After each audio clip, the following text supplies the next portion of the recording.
हरिओम।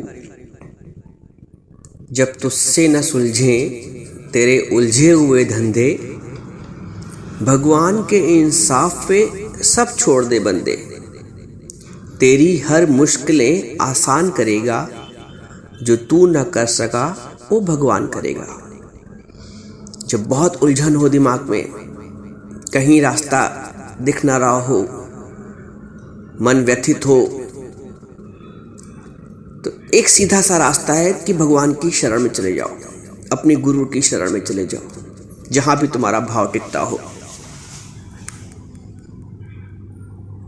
बिल्कुल समर्पण कर दो। प्रभु तू जाने, मुझे कुछ नहीं पता प्रभु। इतना भोला भाव, इतनी मन की निर्मलता उस वक्त कि प्रभु मुझसे नहीं सुलझता है, प्रभु मुझसे नहीं बनता, अब तू ही जान। इतना भोला भाव, इतना समर्पण का भाव। शास्त्रों में दो तरह के समर्पण बताए गए हैं। एक होता है बंदर के बच्चे का समर्पण और एक होता है बिल्ली के बच्चे का। बंदर का बच्चा उछल कूद में रहता है। बिल्ली के बच्चे का इतना समर्पण होता है कि बिल्ली उसको अपने मुंह से पकड़ लेती है और चाहे जहां रख देती है, ले जाती है। ये समर्पण होना चाहिए प्रभु के प्रति। ऐसा समर्पण, प्रभु जैसा तू रखे। मैंने अपने वाले में बहुत बनाने की कोशिश की, लेकिन मुझसे नहीं बनता है।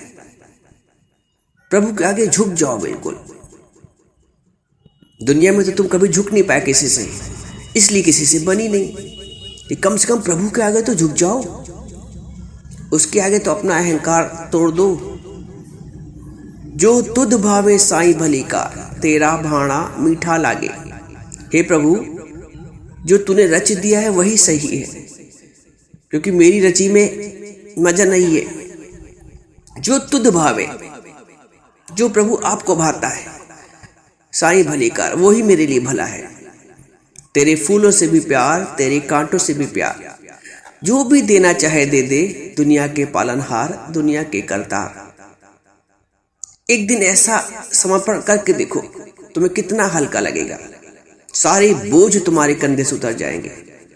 वास्तविकता में वो बोझ तुम्हारे पर है नहीं, लेकिन तुमने लाद रखा है बोझ।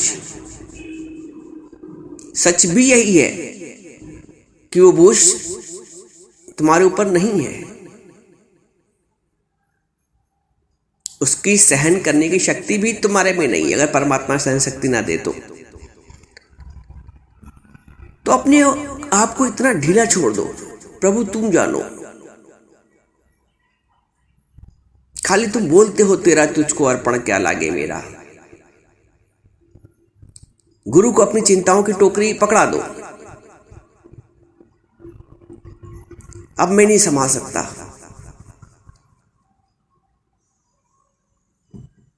प्रभु को अपना आपा समर्पण कर दो। जब तक तुम कुछ बन के करना चाहोगे,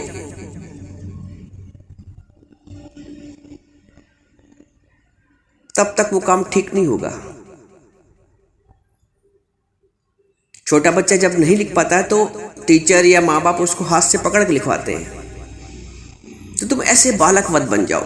प्रभु अपने हाथ से तुम्हें चलाए, और चलाता है जब तुम उसकी शरणागत में जाते हो। मेरी डोरी तेरे हाथ। दो अपनी डोरी जीवन की, बहुत अपने हाथ में रख ली डोरी अपनी, बहुत मन से चल लिए। अब ये मन, ये जीवन, ये प्रभु को सौंप दो। ये तन मन जीवन सुलग उठे, कोई ऐसी आग लगा दे, प्रभु के प्रेम की ऐसी आग लग जाए। बोलता रह ना जाए मेरा नाम, मन वाणी से तुझे पुकारूं, तन से हो हरि भक्ति का काम। चुन लो प्रभु को। अब अभी तक दुनिया को चुना, कुछ नहीं मिला, और जो मिला वो भी यही रह जाएगा। अपने वादे को पूरा करो, अपने वचन को पूरा करो जो प्रभु को दिया था गर्भ में। तुमने उस ओर आज तक ध्यान ही नहीं दिया। सारे कर्म, सारे फर्ज, सारी ड्यूटी, कभी पिता बन के, कभी माँ बन के, कभी सास बन के, कभी पति बन के, पत्नी बन करके सब निभाए हैं, बहुत निभा लिया। अब प्रभु को समर्पित कर दो। प्रभु आप जानो,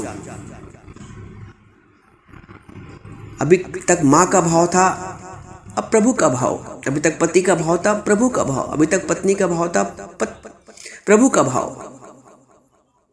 सब में उसी का नूर समाया है। तो गुरु वो दृष्टि देता है। जब प्रभु का भाव आएगा, मन अपने आप हल्का हो जाएगा। जब तुम रिश्ते देखोगे तो मन भारी हो जाएगा, उसने मेरे साथ ऐसा किया। लेकिन जब प्रभु का भाव आएगा तो ठीक है, प्रभु की ये भी लीला है, कभी अनुकूल चलता है, कभी प्रतिकूल। एक हीरो भी होता है फिल्म में तो एक विलेन भी होता है। डायरेक्टर ने जो रच दिया फिल्म को बनाने के लिए वो बढ़िया है, उसी को एंजॉय करो। तो प्रभु ने रच दिया है। कोई तुम्हारे अनुकूल है तो भी प्रभु ने रचा है, कोई तुम्हारे प्रतिकूल है तब भी प्रभु ने रचा है। इसलिए नानक जी बोलते हैं, तेरा भाणा मीठा लागे। Adjust your will with the will of God. अपनी मर्जी से परमात्मा की मर्जी को एक कर दो। अभी तक दो मर्जियां हैं, एक मेरी मर्जी, एक प्रभु की मर्जी है। तो तुमने हमेशा अपनी मर्जी चलाना चाहा है।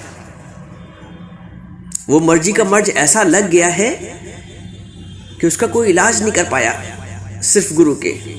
जो सच्चा गुरु होता है वही तुम्हारी मर्जी के मर्ज का इलाज करता है। तुम्हारे मैंपन का जो रोग हो, मैं धीरग रोग है। नानक जी बोलते मैं हूं, यही सबसे बड़ा धीरग रोग है। हो मैं धीरग रोग है, दारू भी इसमाए। इस रोग को सच्चा गुरु खत्म करता है। मैं हूं, इससे बड़ा कोई रोग नहीं। सारे मान, सारे अपमान, सारे शब्द, सारे वचन, सारी पीड़ा मैं को लगती है। गुरु उस मैं को खत्म कर देता है तो प्रभु, मैं हूं ही नहीं बीच से अपने हटा दो। ना हम ना तुम। तुमको तुम मानेंगे तब भी दुखी होंगे, हमको हम मानेंगे तब भी दुखी होंगे। हम ना तुम, दादा भगवान कहते थे, हम ना तुम तो दफ्तर ही गुम हो जाता है। दो लोगों में दफ्तर है ही प्रभु का रूप। जो मीठा बोल रहा है उसमें भी, और जो कड़वा बोल रहा है उसमें भी।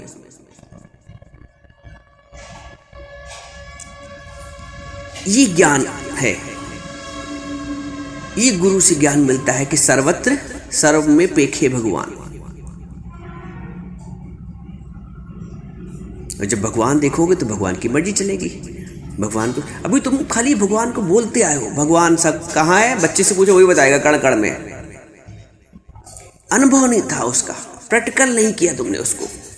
सत्संग में आके वो प्रैक्टिकल नजर आता है कि हाँ, सर्वत्र प्रभु ही है, सर्वत्र भगवान ही है। खाली बोलना नहीं है, अनुभव करना है, समझना है। अनुभव का ज्ञान, उज्ज्वलता की वाणी। जब अनुभव में तुम्हारे ज्ञान आ जाता है कि हाँ, सर्वत्र भगवान है, तब तुम बोल पाओगे तेरे फूलों से भी प्यार, तेरे कांटों से भी प्यार। और यही भक्ति है।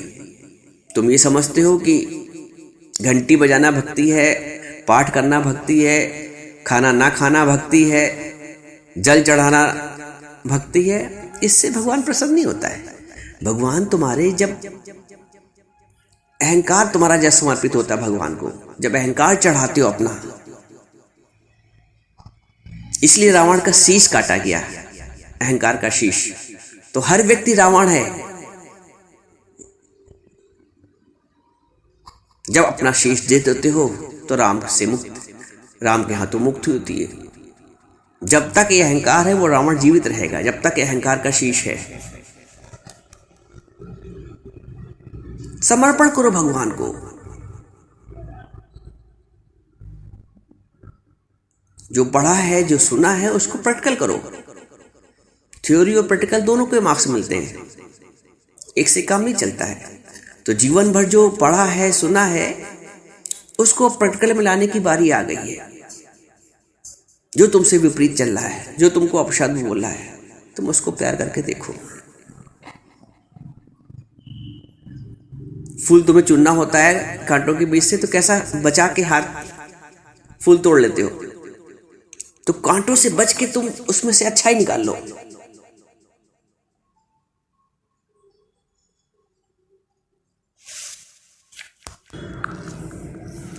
धूप का भी महत्व है, छांव का भी महत्व है, फूल का भी महत्व है और कांटे का भी महत्व है, दिन का भी महत्व है, रात का भी महत्व है, मान का भी महत्व है और अपमान का भी महत्व है। अपमान तुम्हें बचाता है,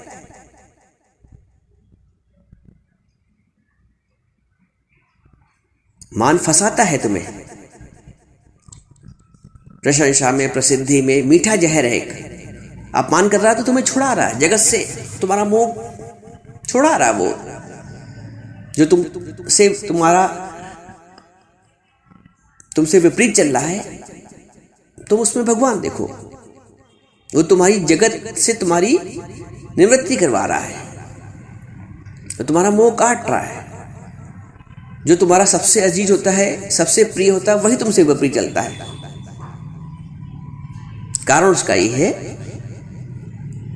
कि निराकार समझता है कि तुम्हारी यहां पे ज्यादा मोह है, तो वहीं से तुमको ठोकर मारता है। जहां ज्यादा आसक्ति है वहीं से ठोकर लगती है। ठोकर पड़ोसी से नहीं लगेगी, ठोकर अपने से लगेगी, जिनको हम अपना मानते हैं। और फिर उलझते रहते हैं, फिर उसी में उलझे रहते हैं। मैंने इतना किया, मैंने पाल पोस के बड़ा किया, मैंने ऐसा किया, मैंने वैसा किया, मैंने फलाने के साथ क्या क्या नहीं किया। तो जिसके साथ तुमने किया होगा वही तुम्हारा नहीं मानेगा, वही एहसान फरामोश निकल जाएगा। तो वहां इसलिए निकलता है ताकि तुम वहां से मुक्त हो, वहां से छूटो। तो घबराओ नहीं कि जिसके साथ हमने अच्छा किया वो मेरे साथ बुरा कर रहा है। वहां तुम्हारी संभावना ज्यादा है फंसने की, तो भगवान वहां से तुम्हें छुड़ाता है। इसमें घबराना क्या? ईश्वर का जब दर्शन होगा सर्वत्र, जब गुरु वचनों पे अमल करोगे, वो कहता है सर्व में पेखे भगवान तो है। सर्व में देखो भगवान सब में, क्या दिक्कत है? क्योंकि भगवान के सिवा तो कुछ बना ही नहीं है। जहां तक संबंध की बात है, तो ना इससे पहले वो तुम्हारा उससे संबंध था, ना इसके बाद उसका संबंध होगा। थोड़ी दिन के लिए शरीर मिला है, कुछ सालों के लिए अपना ऋण अनुबंध के हिसाब से उससे चुकता करो, प्यार से,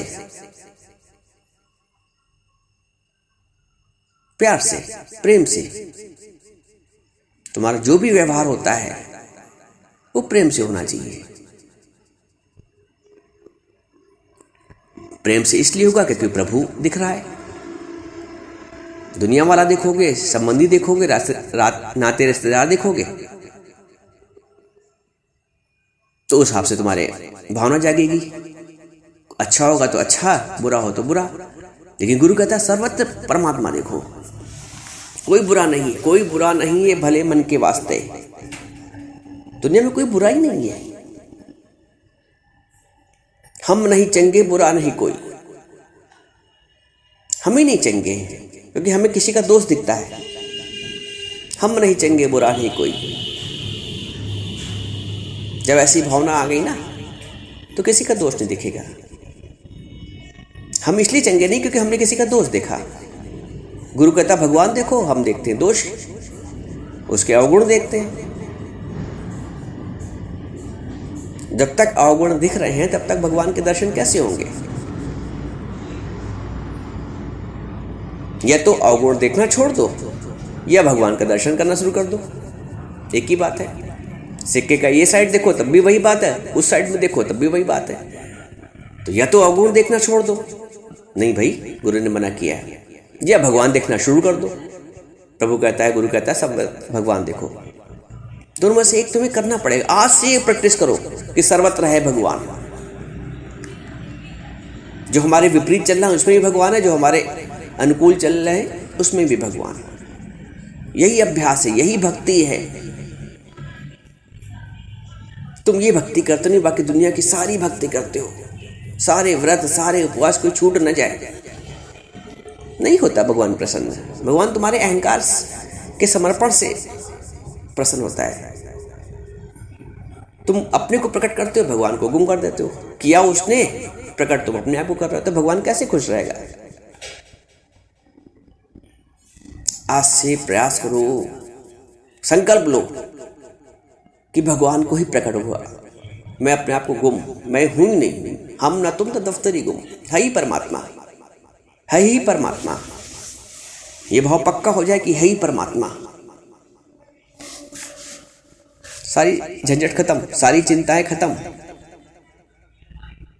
जो जब तुझसे न सुलझे तेरे उलझे वजन दे, भगवान के इंसाफ पे छोड़ दो। इंसाफ ईश्वर का, जो विपरीत चल रहा है, जो बुरा कर रहा है, वो भी कुछ कर रहा होगा। हमारे उसके किसी जन्म के संबंध होंगे, किसी जन्म का ऋण होगा, चुकता हो रहा है, होने दो चुकता।